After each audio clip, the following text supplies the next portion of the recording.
But entire Anna Hazare ಹೋರಾಟ ಏನಿತ್ತು it was sponsored by BJP. ಅಣ್ಣಾ ಹಜಾರೆಯನ್ನು ಹೈಜಾಕ್ ಮಾಡೋಕ್ಕೆ BJP ಪ್ರಯತ್ನ ಪಟ್ಟರು, ಆಗಲಿಲ್ಲ. ಬಟ್ ಕೇಜ್ರಿವಾಲ್ ಅವರು ಭಾಳ ಚೆನ್ನಾಗಿ ವ್ಯವಸ್ಥಿತವಾಗಿ ಹೈಜಾಕ್ ಮಾಡಿ ಅದನ್ನು ಉಪಯೋಗಿಸ್ಕೊಂಡು ಮಾಡಿದ್ರು.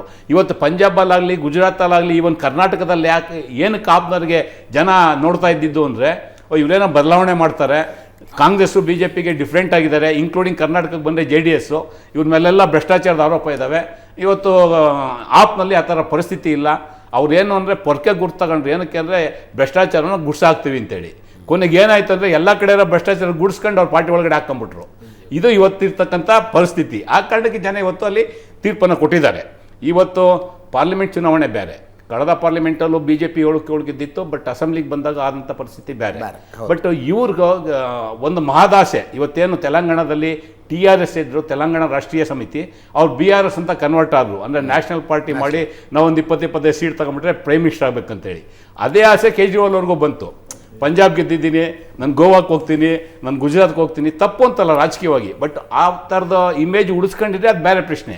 ಬಟ್ ಆಮೇಲೆ ನೀವು ಎಷ್ಟೆಷ್ಟು ಹಗರಣಕ್ಕೆ ಶಾಮೀಲಾದ್ರಿ, ಏನೇನೋ ಮಾಡೋದ್ರಿ. ಮತ್ತು ಒಂದು ಯಾವತ್ತೂ ಸಹ ಒಂದು ಇದು ನಿರಂಕುಶಾಧಿಕಾರ ಅಂತಾರಲ್ಲ, ಆ ಥರ ನಾನು ಹೇಳಿದ್ದೆ ಸರಿ, ನಾನು ಹೇಳಿದ್ದೆ ಕಾನೂನು, ಈ ಥರ ಇಟ್ಕೊಂಡು ಯಾರ್ಯಾರು ಆಪ್ನ ಕಾರಣಕರ್ತರಿದ್ದರು, ನೀವು ಪ್ರಶಾಂತ್ ಭೂಷಣ್ ಇರ್ಬೋದು, ಅಥವಾ ಯಾದವ್ ಅವರು ಇರ್ಬೋದು, ಯೋಗೇಂದ್ರ ಯಾದವ್ ಅವರು ಇರ್ಬೋದು, ಇವರೆಲ್ಲ ಏನಿತ್ತು ಅವ್ರನ್ನೆಲ್ಲ ದೂರ ಮಾಡಿಕೊಂಡು ಇವ್ರದ್ದೇ ಆದಂಥ ಒಂದು ಸರ್ಕಲ್ನ ನಿರ್ಮಿತ ಮಾಡಿಕೊಂಡ್ರು. ಮತ್ತು ಬೇರೆ ಬೇರೆ ಲೈಕ್ ಮೈಂಡೆಡ್ ಪಾರ್ಟಿ ಅಂತ ಅವ್ರಿಗೆ ಯಾವುದೂ ಇರಲಿಲ್ಲ. ಅವರು ಇಂಡಿಯಾ ಬ್ಲಾಕ್ ಆದಾಗಲೂ ಸಹ ನನ್ನನ್ನು ಪ್ರೈಮ್ ಮಿನಿಸ್ಟರ್ ಕ್ಯಾಂಡಿಡೇಟ್ ಅಂತ ಪ್ರೊಜೆಕ್ಟ್ ಮಾಡಿ ಅಂತ ಕೇಳಿದ್ರು. ಇದು ತಪ್ಪು ಅಂತ ಅಲ್ಲ ಅದು, ಬಟ್ ಅವ್ರು ಓದಂಥ ರೀತಿ, ರಾಜಕೀಯ ಮಹತ್ವಾಕಾಂಕ್ಷೆ ಸ್ವಲ್ಪ ಜಾಸ್ತಿ ಇತ್ತು. ಆ ಕಾರಣಕ್ಕೆ ಇವರು ಗುಜರಾತ್ ಚುನಾವಣೆ ಆಯಿತು, BJP ಅವ್ರು ನಮ್ಮನ್ನು ಟಾರ್ಗೆಟ್ ಮಾಡಿಬಿಟ್ರು. ಅಫ್ಕೋರ್ಸ್ BJP ಅವರು ಎಲ್ಲೆಲ್ಲಿ ಬೇಕೋ ರಾಜಕೀಯವಾಗಿ ಪಾರ್ಟಿಗಳು ಹೊಡೆಯೋಂಥದ್ದು, ಪಾರ್ಟಿಗಳನ್ನ ದುರುಪಯೋಗ ಮಾಡ್ಕೊಳ್ಳೋಂಥದ್ದು ಇದೆಲ್ಲ ಮಾಡಿದ್ದಾರೆ.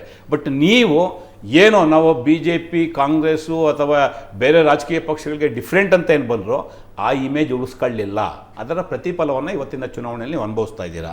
ಹೋದ ಸಲ BJP ಇದಕ್ಕಿಂತ ಸ್ಟ್ರಾಂಗ್ ಆಗಿ ಕೆಲಸ ಮಾಡಿದ್ರು 2020ರಲ್ಲಿ, ಆದರೂ ನೀವು ಅವತ್ತು 62 ಗೆದ್ರಿ. ನಾನು 2014ರಲ್ಲಿ ಇಡೀ ದೇಶದಲ್ಲಿ BJP ಬಂದರೆ 2015ರಲ್ಲಿ ಡೆಲ್ಲಿನಲ್ಲಿ 67 ಔಟ್ ಆಫ್ 70 ಅಷ್ಟರ ಮಟ್ಟಿಗೆ ಓಟ್ ತಗೊಂಡು ಹೋದ್ರಿ. ಇವತ್ತು ಆ ಪರಿಸ್ಥಿತಿ ನಿಮ್ಗೆ ಯಾಕೆ ಬರಲಿಲ್ಲ ಅಂದರೆ ನೀವು ನಡ್ಕೊಂಡಂಥ ದಾರಿ, ನಾಟ್ ಓನ್ಲಿ ಕೇಜ್ರಿವಾಲು, ನಿಮ್ಮ ಪಕ್ಷದ ನಾಯಕರುಗಳು ನಡ್ಕೊಂಡಂಥ ರೀತಿ. ಮತ್ತು ಇವತ್ತು ಪಂಜಾಬ್ನಲ್ಲಿ ನಿಮ್ಮ ಆಪ್ ಸರ್ಕಾರ ಇರ್ಬೋದು, ಆದರೆ ಅಲ್ಲಿನ ಮುಖ್ಯಮಂತ್ರಿಗಳ ಮೇಲೆ ಎಷ್ಟು ಆರೋಪ ಇದೆ. ಏರ್ಪೋರ್ಟ್ಗಳಲ್ಲಿ ಅವ್ರು ನಡ್ಕೊಂಡಂಥದ್ದು, ಅವ್ರು ಹೆಂಗೆ ಹೋದ್ರು, ಹೆಂಗೆ ಬರ್ತಾರೆ, ಇವತ್ತು ಜನಸಾಮಾನ್ಯರಲ್ಲಿ ಚರ್ಚೆ ಆಗ್ತಾ ಇದೆ. ಇವತ್ತು ನಿಮಗೆ ಇದು ಖಲಿಸ್ತಾನ್ ಮೂಮೆಂಟು ಇಡೀ ದೇಶದಲ್ಲಿ BJP ಅವರು ಅವರು ಸಾರ್ವಜನಿಕವಾಗಿ ವ್ಯಕ್ತಪಡಿಸಿದ್ದಾರೆ. BJP ಅವರು ಕಾಂಗ್ರೆಸ್ ಬೇಕಾದ್ರೆ ಬಂದುಬಿಡಲಿ, ಆಪ್ ಬರೋದು ಬೇಡ, ಇವ್ರು ಖಲಿಸ್ತಾನಿಗೆ ಸಪೋರ್ಟ್ ಮಾಡ್ತಾ ಇದ್ದಾರೆ ಅನ್ನೋ ಈ ಥರದ ಅಂಶಗಳು, ಇವೆಲ್ಲ ಅಂಶಗಳು ಇವತ್ತಲ್ಲಿ ಚರ್ಚೆಗೆ ಬಂತು. ಹೀಗಾಗಿ ಆ ಪಾರ್ಟಿ ಏನೋ ವಿ ಆರ್ ಡಿಫ್ರೆಂಟ್ ಅಂತ ಹೇಳ್ಕೊಂಡು ಭ್ರಷ್ಟಾಚಾರಕ್ಕೆ ಅವಕಾಶ ಮಾಡಿಕೊಟ್ಟಂಥದ್ದು, ಅಧಿಕಾರ ಹಿಡಿಯಬೇಕು ಅಂತೇಳಿ ಯಾರು ದೇಶದ ಸಮಗ್ರತೆಯನ್ನು ಮೀರಿ ಬೇರೆ ಪ್ರತ್ಯೇಕವಾದಿಗಳ ಜೊತೆ ಆದಂಥದ್ದು, ಇವೆಲ್ಲ ಕಾರಣಕ್ಕೆ ಇವತ್ತಲ್ಲಿ ಫಲಿತಾಂಶ ಬಂದಿದೆ. ಬಹುತೇಕ ರಾಜಕೀಯವಾಗಿ ಸ್ವಲ್ಪ ಮೆಚುರಿಟಿ ತೋರಿಸಿದ್ದಿದ್ರೆ ಅವರು, ಯಾಕೆಂದರೆ ಅವ್ರಿಗೆ ಗೊತ್ತಿತ್ತು ಪಾರ್ಲಿಮೆಂಟ್ ಚುನಾವಣೆ ಆದಮೇಲೆ ಏನೇನಾಗಿದೆ ಆ ಥರದ್ದು, ಅದನ್ನು ಬಿಟ್ಟು ಅವ್ರು ಉಳಿದ ರಾಜಕೀಯ ಪಕ್ಷಗಳಂಗೆ ಆಮ್ ಆದ್ಮಿ ಪಕ್ಷವೂ ಆಗ್ಬಿಡ್ತು, ಉಳಿದ ರಾಜಕಾರಣಿಗಳಂತೆ ಅರವಿಂದ್ ಕೇಜ್ರಿವಾಲ್ರಾಗ್ಬಿಟ್ರು. ಒಟ್ಟಾರೆ ಅದರ ಪರಿಣಾಮ ಏನಂದ್ರೆ ಇನ್ಯಾರು ಭ್ರಷ್ಟಾಚಾರದ ವಿರುದ್ಧ ಹೋರಾಟ ಮಾಡ್ತೀವಿ ಅಂತ ಬಂದರೆ ಜನ ನಂಬದೇ ಇರೋಂಗಾಗ್ಬಿಟ್ಟು. ಅದು ಸ್ವಾಭಾವಿಕ. ನಿಮಗೆ ಅಣ್ಣಾ ಹಜಾರೆ ಅವರು ಹೋರಾಟ ಮಾಡಿದಂಥ ಸಂದರ್ಭದಲ್ಲಿ 2G ಸ್ಪೆಕ್ಟ್ರಮಲ್ಲಿ ಅಣ್ಣಾ ಹಜಾರೆ, ಕೇಜ್ರಿವಾಲು, ರಾಮದೇವ್ 3 ಜನ ಫಲಾನುಭವಿಗಳು. ರಾಮದೇವ್ ವ್ಯಾವಹಾರಿಕವಾಗಿ ಫಲಾನುಭವ ಪಡ್ಕೊಂಡ್ರು. ಅಣ್ಣಾ ಹಜಾರೆರವರು ಜೆಡ್ ಸೆಕ್ಯೂರಿಟಿ, ಪಾಪ ಅವ್ರಿಗೆ ಏನಕ್ಕೆ ಜೆಡ್ ಸೆಕ್ಯೂರಿಟಿ ಬೇಕೋ ನನಗಂತೂ ಇವತ್ತಿನವರೆಗೂ ಅರ್ಥ ಆಗಿಲ್ಲ. ಇವರು ದೆಹಲಿ ಗದ್ದಿಗೆ ಇಟ್ಕೊಂಡಿದ್ದು ತಪ್ಪಲ್ಲ, ಇಟ್ಕೊಂಡ್ಮೇಲೆ ನೀವು ನಡ್ಕೊಂಡಂಥ ರೀತಿ ಇವತ್ತು ಸಾವಿರಾರು ಇವರು ಸಾಫ್ಟ್ವೇರ್ನವರು ಫಲಾನುಭವಿಗಳಂತ ನೀವು ಅಂದ್ರೆ ನಾವು ಸುಮ್ಮನೆ ಕೇಳಿಸ್ಕೊತೀವಿ. ನಾನು ಅವ್ರ ಪಾಡಿಗೆ ಅವ್ರು ತಮ್ಮ ಕೆಲಸ ತಾವು ಮಾಡ್ಕೊಂಡಿದ್ರು. ಇವರೆಲ್ಲ ಒಂದು ವೇದಿಕೆ ಸೃಷ್ಟಿ ಮಾಡಿ ಇಂಥದ್ದೊಂದು ಮಹೋನ್ನತ ಉದ್ದೇಶಕ್ಕಾಗಿ ನಾವು ಹೋರಾಟ ಮಾಡ್ತಿದ್ದೀವಿ, ನಿಮ್ಮ ನೇತೃತ್ವ ಬೇಕು ಬನ್ನಿ ಅಂದ್ರು. ಅವ್ರಿಗೆ ಸರಿ ಅನ್ನಿಸ್ತು, ಬಂದ್ರು ಅವರು. ಆ ಹೋರಾಟದ ಉದ್ದೇಶ ಸರಿ ಅನ್ಸಿತ್ತು ನನಗೆ. ನೀವು ಒಪ್ತಿರೋ ಬಿಡ್ತಿರೋ, ನಾನೊಂದು ಪೊಲಿಟಿಕಲ್ ಪಾರ್ಟಿಯಾಗಿ ಅವತ್ತಾದಂಥ ಪೊಲಿಟಿಕಲ್ ಡೆವಲಪ್ಮೆಂಟು, ಅವತ್ತು ನೀಡೋಂಥ ಷಡ್ಯಂತ್ರವನ್ನು ಹೇಳೋದು ನನ್ನ ಕೆಲಸ. ಬೀಂಗೆ ಒಂದು ನ್ಯಾಷನಲ್ ಪಾರ್ಟಿಯಾಗಿ ನಮ್ಮ ವಿರುದ್ಧ ಸೆಕ್ಯೂರಿಟಿ ಫಲಾನುಭವಿ ಅವರು. ಹೌದು, ಇಟ್ ಇಸ್ ಟ್ರೂ. ನನಗೆ ಅಣ್ಣಾ ಹಜಾರೆ ಅವ್ರ ಬಗ್ಗೆ ಗೌರವ ಇಟ್ಕೊಂಡು ನಾನು ಹೇಳ್ತಾ ಇದ್ದೀನಿ. ಈ was promoted that strike by sponsored by the BJP hijack ಮಾಡೋಕೆ ನೋಡಿದ್ರು, ಅದಾಗಲಿಲ್ಲ, ಅದು ಬೇರೆ ಪ್ರಶ್ನೆ. 100ಕ್ಕೆ 100 ಇದನ್ನು ಹೈಜಾಕ್ ಮಾಡೋಕ್ಕೆ ಭಾಳ ಪ್ರಯತ್ನ ಪಟ್ಟರು, ಅದಾಗಲಿಲ್ಲ. ಬಟ್ ಇದನ್ನು ನೀವು ಎನ್ಕ್ಯಾಶ್ ಮಾಡ್ಕೊಂಡಿದ್ದು ಕೇಜ್ರಿವಾಲ್ ಅವರು. ದೆಹಲಿನಲ್ಲಿ ಆಯಿತು, ನೀವು ಸಕ್ಸಸ್ ಆದ್ರಿ, ಆ ಇಮೇಜ್ ಉಳಿಸ್ಕೊಳ್ಳಿಲ್ಲ. ಇವತ್ತು ನೀವು ಇಡೀ ಲಕ್ಷಾಂತರ ಈ ಸಾಫ್ಟ್ ಟೆಕ್ನರೆಲ್ಲ ಅದಕ್ಕೆ ಹೋದ್ರು ಆ ಪಾರ್ಟಿಗೆ, ಏನೋ ಒಂದು different party, we have to do something special for nation, ದೇಶಕ್ಕೆ ಆಪ್ನಿಂದ ಒಳ್ಳೆ. ಯಾಕೆ ನಾನು ನಿಮ್ಮ ಮಾಧ್ಯಮದಲ್ಲಿ ಹೇಳ್ತೀನಿ, ಪಂಜಾಬ್ ಚುನಾವಣೆ ಬಂದಮೇಲೆ ನೀವು ಸಹ ಅವ್ರನ್ನ ಕರೆದು ಪ್ರಾಧಾನ್ಯತೆ ಕೊಟ್ರಿ, ಅಂದರೆ ಕರ್ನಾಟಕದಲ್ಲಿ ಏನಾದ್ರು ಬದಲಾವಣೆ ಆಗ್ಬೋದು ಆಪ್ನಿಂದ ಅನ್ನೋ ರೀತಿ. ಸ್ವಾಭಾವಿಕ, ತಪ್ಪು ಅಂತಲ್ಲ. ಆ ಕಾಲಘಟ್ಟ ಹಂಗಿತ್ತು, ಖಂಡಿತ ನಾನು ಒಪ್ಕೊತೀನಿ. 12-13 ಇತ್ತಲ್ಲ, ಪ್ರಪಂಚದಾದ್ಯಂತ ದಂಗೆಗಳು ಎಲ್ಲ ದೇಶಗಳಲ್ಲಿ ಇತ್ತೀಚೆಗೆ ಪಂಜಾಬ್ ಚುನಾವಣೆ ಆದ್ಮೇಲೆ ಭಾರತದಲ್ಲೂ ಒಂದೇನೋ ಶುರುವಾಯ್ತಲ್ಲ ಅಂತ ನಮ್ಗೆ ಅನೇಕ ಸಲ ನನಗೆ ಯೋಚನೆ ಬಂದಿತ್ತು, ನಾವ್ಯಾಕೆ ಆಕ್ಟಿವಿಸ್ಟ್ಗಳಾಗಬಾರ್ದು, ಯಾಕೋ ಎಷ್ಟು ದಿವಸ ಅಂತ ಸ್ಟುಡಿಯೋದಲ್ಲಿ ಕೂತ್ಕೊಂಡು ನಾವ್ಯಾಕೆ ಆಕ್ಟಿವಿಸಮ್ ಆ ಲೆವೆಲ್ ಯೋಚನೆ ಮಾಡಿಬಿಟ್ಟು ನೀವು ಯೋಚನೆ ಮಾಡ್ತೀರಾ.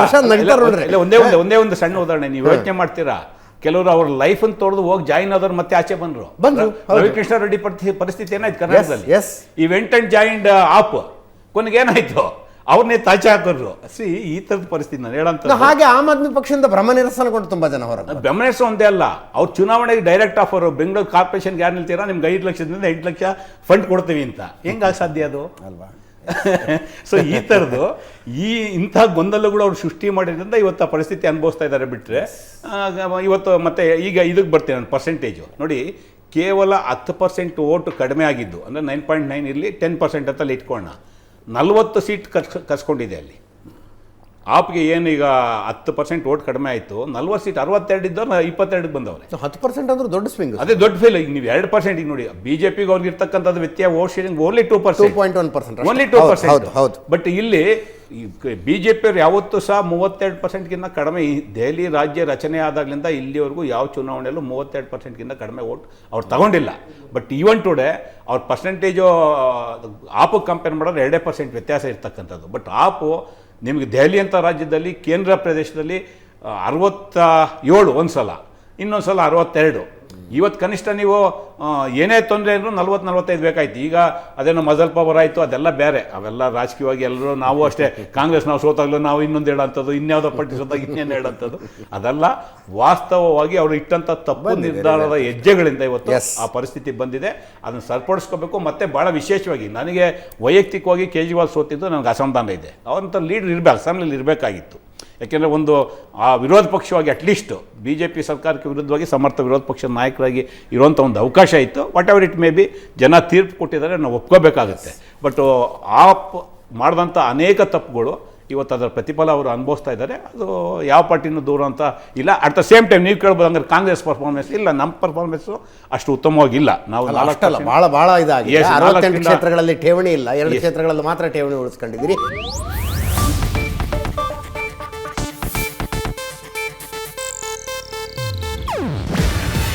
ಇದು ಏಷ್ಯಾನೆಟ್ ನ್ಯೂಸ್ ನೆಟ್ವರ್ಕ್ ಪ್ರಸ್ತುತಿ. ನೀವು ನೋಡ್ತಿದ್ದೀರಾ ಏಷ್ಯಾನೆಟ್ ಸುವರ್ಣ ನ್ಯೂಸ್.